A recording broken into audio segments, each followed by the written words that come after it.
نحمده ونصلي على رسوله الكريم أما بعد فأعوذ بالله من الشيطان الرجيم بسم الله الرحمن الرحيم قل يا أهل الكتاب تعالوا إلى كلمة سواء بيننا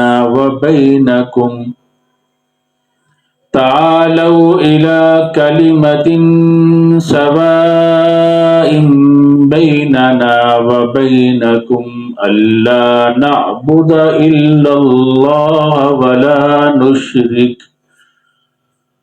ولا نشرك به شيئا ولا يتخذ بعضنا بعضا أربابا من دون الله فإن تولوا فقولوا اشهدوا بأننا مسلمون صدق اللہ العظیم۔ اللہ رب العزت نے اہل کتاب کو سمجھانے کے لیے ان کے عقیدہ بد الوہیت والے عقیدے سے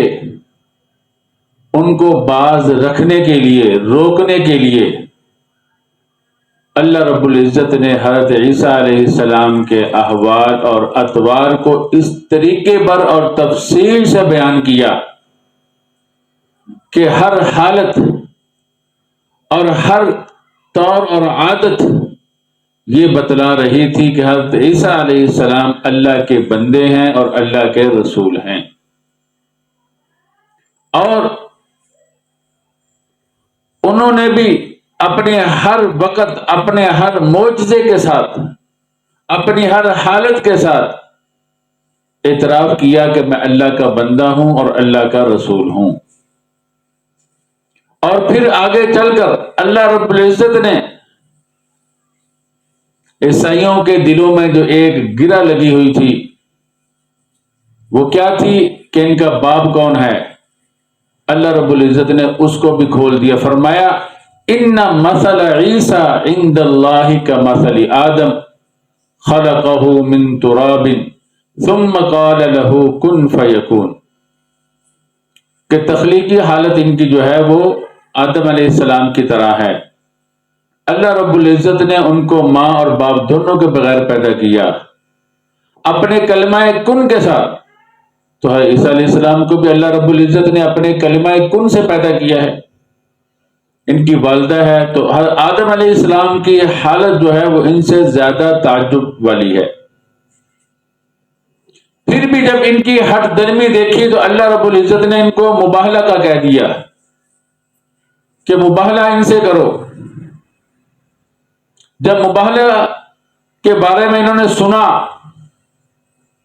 کچھ جھک گئے، تو اللہ رب العزت نے پھر ان کو سمجھانے کے لیے یہ آیت مبارکہ نازل کی۔ جب پھر بھی یہ اپنی ہٹ درمی اور ضد اور عناد سے باز نہ آئے تو اللہ رب العزت نے مسلمانوں سے کہہ دیا کہ ان سے منہ پھیر لیجئے، اب یہی اس کا طریقہ ہے۔ چنانچہ فرمایا قل یا اہل الکتاب، آپ کہہ دیجئے کہ اے اہل کتاب، دونوں کتابوں والے اس میں آ گئے، یہودی بھی آ گئے، عیسائی بھی آ گئے۔ ہم چند باتوں پر جو ہمارے درمیان اور تمہارے درمیان متفق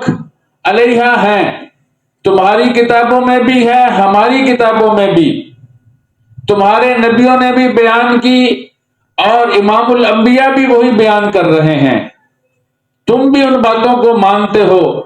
اور ہم بھی ان باتوں کو مانتے ہیں، وہ اصولی باتیں ہیں، ہم ان پر متفق ہو جاتے ہیں۔ وہ کون سی باتیں ہیں؟ قل یا اہل الکتاب، کہہ دیجئے اے اہل کتاب، تعالوا الی کلمۃ، آ جاؤ الی کلمۃ، ایک ایسے کلمہ کی طرف، ایک ایسی بات کی طرف، سواء یہ مصدر ہے، اس کا تسنیہ جمع نہیں ہوتا اور اس کی تانیث بھی نہیں ہوتی، اسم فاعل کے معنی میں ہے، جو برابر ہیں ہمارے اور تمہارے درمیان، ہم بھی ان سے اتفاق کرتے ہیں اور تم بھی ان سے اتفاق کرتے ہو، ان باتوں پر آ جاؤ۔ پہلی بات کیا ہے؟ ہم اللہ کے علاوہ کسی کی عبادت نہیں کریں گے۔ اللہ نعبد الا اللہ، ہم نہیں عبادت کریں گے مگر اللہ کی۔ یہ بات تمہاری کتابوں میں بھی ہے، تورات میں بھی ہے، انجیل میں بھی ہے اور اسلام کے اندر بھی ہے۔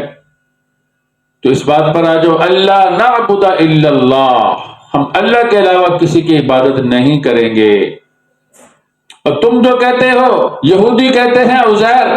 اللہ کے بیٹے ہیں، عیسائی کہتے ہیں کہ حضرت عیسیٰ علیہ السلام اللہ کے بیٹے ہیں، یا پھر یہ کہتے ہیں تین میں سے اللہ رب العزت ایک ہیں، اور اس کا نتیجہ بھی حضرت عیسیٰ علیہ السلام کی عبادت کرتے ہیں، ان کو خدا مانتے ہیں یا اللہ کا بیٹا مانتے ہیں۔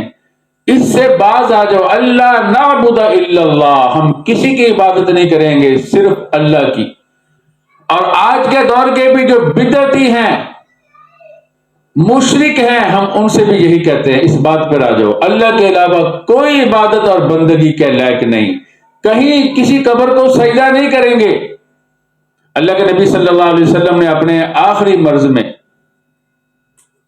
مرض الوفات میں، اپنے چہرے پہ چادر لی ہوئی تھی، جب سانس میں گھٹن محسوس کی تو کپڑا ہٹایا، فرمایا اللہ یہود و نصارہ پہ لعنت کرے، انہوں نے اپنے نبیوں کی قبروں کو سجدہ گاہ بنا لیا۔ سجدہ صرف اللہ کو کریں گے، کسی قبر کو نہیں کریں گے، کسی قبر پہ نہیں جھکیں گے۔ اللہ کے نبی صلی اللہ علیہ وسلم نے فرمایا اللہ ان عورتوں پہ لعنت کرے جو قبروں کی زیارت کرتی ہیں، اور ان پر جنہوں نے قبروں کو سجدہ گاہ بنا لیا، اور ان پر جو قبروں پہ روشنیاں کرتے ہیں۔ اور اللہ کے نبی صلی اللہ علیہ وسلم میری بات، میری قبر کو عبادت گاہ نہ بنانا۔ تو عبادت صرف اللہ کی، لا تسجدوا للشمس ولا للقمر واسجدوا للہ الذی خلقہن، نہ سورج کی عبادت کرو نہ چاند کی عبادت کرو، صرف اس کی عبادت کرو جس نے ان کو پیدا کیا ہے۔ تو صرف عبادت اللہ کی ہے۔ اللہ کے نبی صلی اللہ علیہ وسلم نے عیسائیوں سے یہ فرمایا تم بھی آ جاؤ، یہودیوں تم بھی آ جاؤ، ہم متفق ہو جاتے ہیں ایک ایسی بات پر جس میں ہمارے اور تمہارے درمیان اختلاف ہی نہیں، یعنی تم بے شک اختلاف کرتے ہو، تمہاری کتابیں اس پر متفق ہیں، تم انکار نہیں کر سکتے۔ یہ جو کہتے تھے عیسیٰ علیہ السلام اللہ کا بیٹا ہیں، یا کہتے تھے عزیر علیہ السلام اللہ کے بیٹے ہیں، یہ کتابوں میں نہیں تھا، یہ ان کی عقلی اختراعات تھی، اس لیے وہ اللہ کے نبی صلی اللہ علیہ وسلم کو کوئی جواب نہیں دے سکے، رد نہیں کر سکے کہ ہماری کتابوں میں ایسا ہے ایسا نہیں۔ یہ بھی اللہ کے نبی صلی اللہ علیہ وسلم کی نبوت کی پکی دلیل ہے۔ دوسری بات، وَلَا نُشْرِكَ بِهِ شَيْئًا، ہم اللہ کے ساتھ کسی کو شریک نہیں ٹھہرائیں گے، نہ اللہ کی ذات میں، نہ اللہ کی کسی صفت کے اندر۔ اللہ وحدہ لا شریک ہے، اس جیسا نہ کسی کا علم ہے، اس جیسی نہ کسی کی قدرت ہے، اس جیسا نہ کسی کو کمال حاصل ہے، بلکہ جو کچھ بھی کسی کو دیا ہے وہ اسی نے دیا ہے، اسی نے اس کو بھی بنایا جس کو دیا، وہ بھی ہر آن اسی کا محتاج، اپنے رزق میں اس کا محتاج، اپنی قلب کی حرکت میں اس کا محتاج، اپنی زندگی کی ضروریات میں اس کا محتاج، اپنی نگہبانی اور حفاظت میں اس کا محتاج، سرتپا احتیاج ہی احتیاج ہے۔ اس کی جتنی بھی مخلوقات ہے سب کی یہی شان ہے، اور یہی شان اس مخلوقات کو اونچا کرتی ہے۔ اب دیکھ لیجئے، سب سے زیادہ عاجزی سجدے میں ہے، اور میں دعوے سے کہتا ہوں جتنا امام الانبیاء نے اللہ رب العزت کو سجدہ کیا ہے کسی نے بھی نہیں کیا، نہ اس جیسی کیفیت ہے، نہ اس جیسا طریقہ ہے، نہ اس جیسا مشاہدہ ہے، نہ اس جیسی توجہ ہے۔ تو اللہ تعالیٰ فرماتے ہیں دوسری بات یہ ہے بلا نشرک بہ شیئا، تیسری بات یہ ہے ولا يتخذ بعضنا بعضا اربابا من دون اللہ، اور نہیں بنائیں گے ہمارے بعض کو اللہ کے علاوہ خدا۔ جب یہ آیت مبارکہ نازل ہوئی اتخذوا احبارهم ورهبانهم اربابا من دون اللہ، انہوں نے اپنے علماء کو، اپنے راہبوں کو اللہ کے علاوہ معبود بنا رکھا ہے۔ تو حضرت عدی بن حاتم رضی اللہ تعالی عنہ فرمانے لگے اللہ کے رسول صلی اللہ علیہ وسلم، ہم نے تو اپنے مشائخ، اپنے علماء کو اللہ کے علاوہ خدا تو نہیں بنایا تھا۔ اللہ کے نبی صلی اللہ علیہ وسلم نے فرمایا کیا انہوں نے بہت سی چیزیں اپنی مرضی سے حلال اور حرام نہیں بنا رکھی تھی؟ حضرت عدی نے فرمایا بے شک۔ فرمایا پھر ان کی حلال اور حرام کردہ باتوں میں تم ان کی اتباع نہیں کرتے تھے؟ فرمایا بے شک۔ آپ نے فرمایا یہی اللہ کے علاوہ خدا بنانا ہے۔ یعنی اگر وہ شریعت کے موافق بات کہیں تو وہ اللہ کی بات ہوتی ہے، جیسے کہ اللہ رب العزت نے فرمایا جس نے اللہ کے نبی کی اطاعت کی اس نے اللہ کی اطاعت کی، اور فرمایا اولو الامر کی اطاعت کرو، اطیعوا اللہ و اطیعوا الرسول و اولی الامر منکم۔ تو اولو الامر کی اطاعت جو ہے جب شریعت کے موافق ہو تو وہ اللہ ہی کی اطاعت ہوتی ہے۔ اگر شریعت کے مخالف ہو تو پھر ان کی بات کو ماننا یہ ان کو خدا بنانے کے مترادف ہے۔ اللہ کے نبی صلی اللہ علیہ وسلم نے فرمایا لا طاعت لمخلوق فی معصیت الخالق، خالق کی نافرمانی میں مخلوق کی کوئی اطاعت نہیں ہے، خواہ کوئی چھوٹا ہو خواہ کوئی بڑا ہو۔ اور فرمایا الطاعت فی المعروف، مخلوق کی جو اطاعت ہوتی ہے وہ نیکی میں ہوتی ہے، اللہ رب العزت کی اطاعت کے اندر ہوتی ہے، اللہ رب العزت نے اس سے منع نہ کیا ہو اس میں ہوتی ہے، جس میں اللہ نے منع کر دیا اس میں کسی کی بھی اطاعت نہیں ہے۔ اور جتنے بھی علماء دین ہیں چار مشہور ہیں جن کی فقہ رائج ہوئی ہیں، امام ابو حنیفہ رحمۃ اللہ علیہ، امام شافعی جو حدیث کے بھی بڑے امام ہیں، امام احمد بن حنبل، امام بخاری جیسے محدث کے بھی امام ہیں، امام مالک امام بخاری کے بھی بالواسطہ استاد ہیں۔ یہ وہ بزرگ چاروں کے چاروں ائمہ جو چاروں فقہوں کے امام ہیں، ہر ایک سے یہ منقول ہے، انہوں نے فرمایا اذا صح الحدیث فہو مذہبی، جب حدیث صحیح ثابت ہو جائے وہی ہمارا مذہب ہے۔ فرمایا اگر ہماری بات کسی صحیح حدیث کے خلاف ہو، حدیث کو لے لینا وہ ہمارا مذہب ہے، ہماری بات کو اٹھا کر دیوار پہ پھینک دینا، دیوار پہ مار دینا۔ تو اس لیے اگر کوئی صحیح حدیث آپ تک پہنچ گئی ہے تو آپ پر لازم ہے کہ آپ اپنے امام کی بات کو چھوڑ کر اس حدیث کو لے لیں، وگرنہ تو ان کو خدا بنانے کے مترادف ہوگا۔ اربابا من دون اللہ یعنی اللہ کی اجازت کے بغیر اگر کسی کی اطاعت کریں گے تو اس کو خدا بنانا ہوگا۔ مگر دو شرطیں ذہن میں رکھ لینا، جب کوئی صحیح حدیث پہنچ جائے آپ تک اور وہ کسی امام کے مسلک کے موافق ہونی چاہیے، اگر کسی امام کے مسلک کے موافق نہیں ہے پھر اس کا مطلب یہ ہے کہ ضرور وہ حدیث منسوخ ہوگی یا اس میں کوئی تعویل ہوگی، وگرنہ تو ائمہ حدیث، ائمہ فقہ سے وہ حدیث کیسے مخفی ہو سکتی ہے؟ کیسے کہا جا سکتا ہے کہ بڑے بڑے ائمہ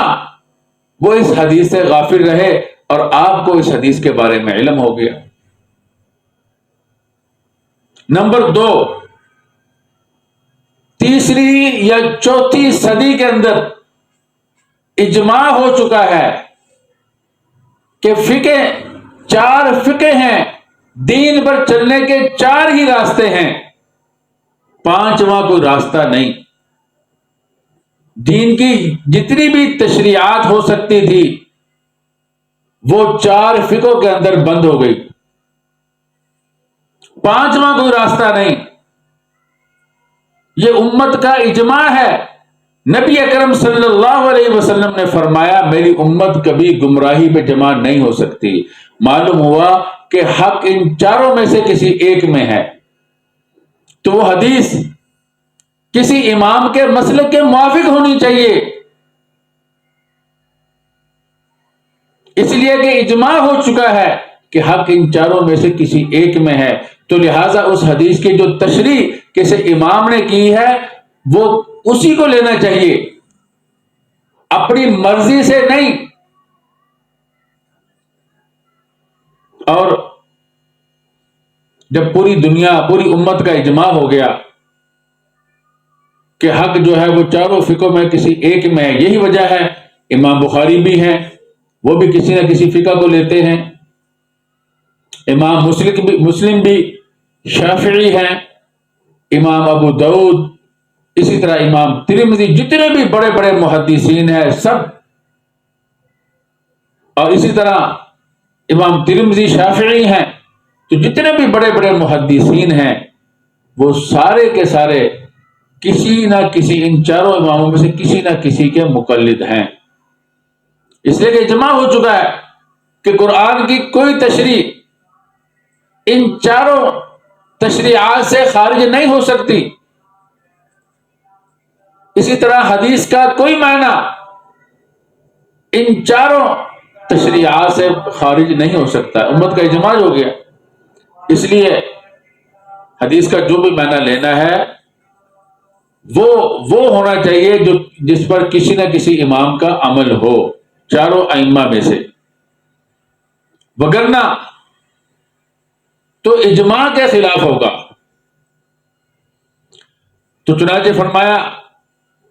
اجماع کے خلاف ہوگا، اور جیسے کسی دوسرے آدمی کی بات کو ماننا جس میں اللہ نے اجازت نہ دی ہو، شریعت کے خلاف ہو، اس کو رب بنانے کے مترادف ہے۔ اسی طرح اپنے نفس کی بات کو ماننا، آج کل ہمارے زمانے میں ایسے لوگ ہیں جو اپنے آپ کو کہتے ہیں ہم حدیث کو مانتے ہیں، حدیث کو مانتے اپنے نفس کو، اپنی خواہشات کو، ان تشریحات کو مانتے ہیں جو ان کے ذہنوں نے اختراعات گڑی ہیں، اختراع کی ہیں، ان کو مانتے ہیں، ذہنی ان کی اختراعات ہیں، ان کو مانتے ہیں، اور لوگوں کو اور اپنے آپ کو انہوں نے بدھو بنا رکھا ہے کہ ہم حدیث کو مانتے ہیں یا قرآن کو مانتے ہیں۔ وہ پاکیزہ ائمہ جس پہ اجماع بھی ہو چکا ہے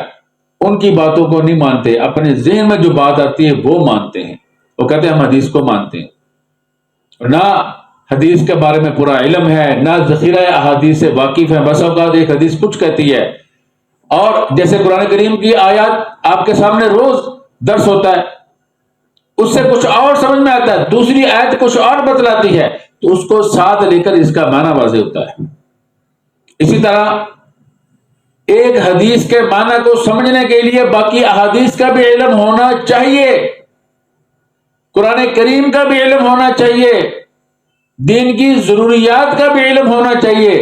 ناسخ اور منسوخ کا بھی علم ہونا چاہیے، اور ائمہ کرام کے مسالک کا بھی علم ہونا چاہیے، پھر جا کر آدمی سمجھتا ہے۔ اور عربی کا علم بھی بہت ضروری ہے، عربی کا علم بھی نہیں ہے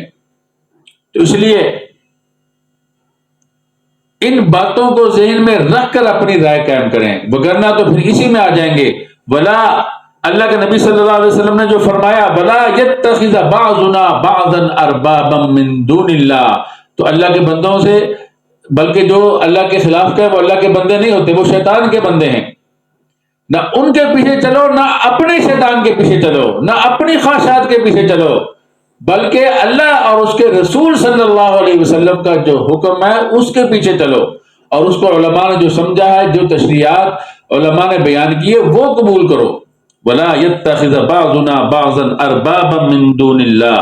تو یہ تین باتیں بتلائی گئی۔ پہلی بات کیا؟ اللہ کے علاوہ کسی کی عبادت نہیں کریں گے۔ دوسری بات کیا فرمائی؟ اللہ کے ساتھ کسی کو شریک نہیں کریں گے۔ آج بھی ان باتوں پہ آ جاؤ، سارے اختلافات ختم ہو جائیں گے۔ اللہ کے علاوہ، یعنی اللہ کے حکم کے علاوہ، اللہ کے دین کے موافق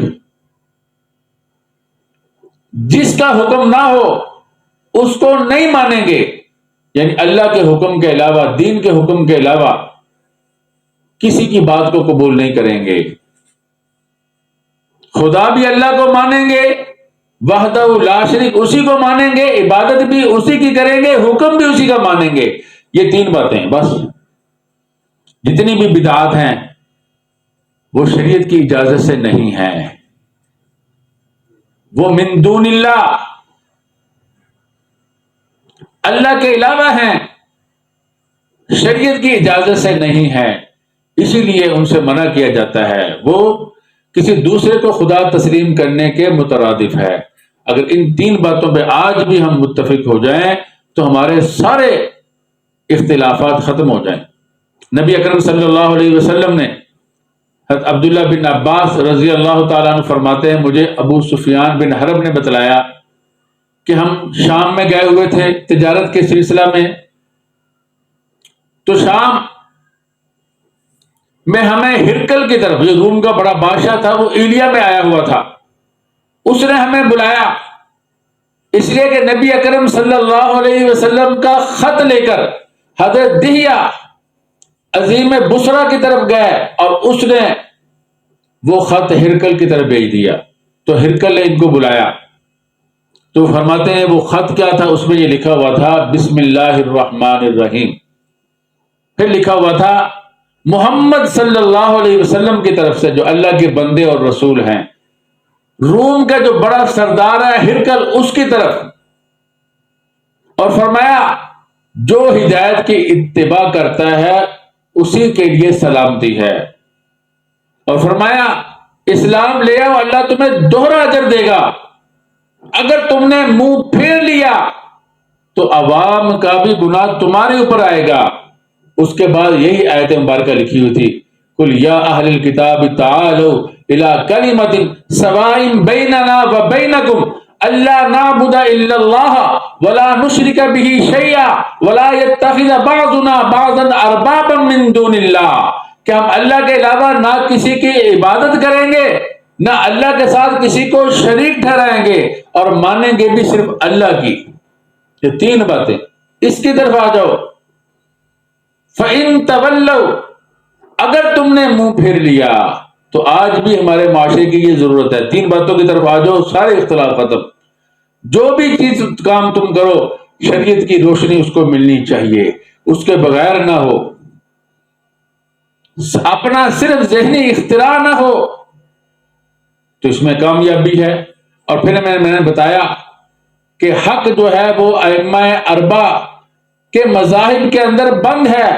پانچواں کوئی بھی مذہب جو ہے وہ حق پر نہیں ہے، اس لیے کہ امت کا اس پہ اجماع ہو چکا ہے کہ دین کی ان کے علاوہ کوئی پانچویں تعبیر نہیں ہے۔ اللہ تعالیٰ فرماتے ہیں فَإِن تَوَلَّوْا، اگر پھر بھی وہ منہ پھیر لیں، اپنی ہٹ درمی پر قائم رہیں، تو آپ ان سے کہہ دیجئے فَإِن تَوَلَّوْا فَقُولُوا اشْهَدُوا بِأَنَّا مُسْلِمُونَ، ان سے کہہ دیجئے تم گواہ رہو، ہم ماننے والے ہیں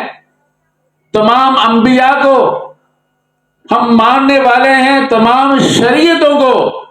تم ان سے منہ پھیرنے والے ہیں۔ تو اللہ رب العزت نے کتنے اچھے اور فصیح طریقے سے یہودیوں کو بھی عیسائیوں کو بھی سمجھایا اور ان کے اوپر حجت تام کر دی۔ دعا کیجئے اللہ رب العزت ہمیں بھی ان 3 باتوں پر متفق ہونے کی توفیق عطا فرمائے۔ اہل باطل جو ہے اللہ ان کو بھی ہدایت دے دے، اگر ان کی قسمت میں ہدایت نہیں ہے تو اللہ ان کو اہل حق کے راستے سے ہٹا دے۔ وآخر دعوانا ان الحمد للہ رب العالمین۔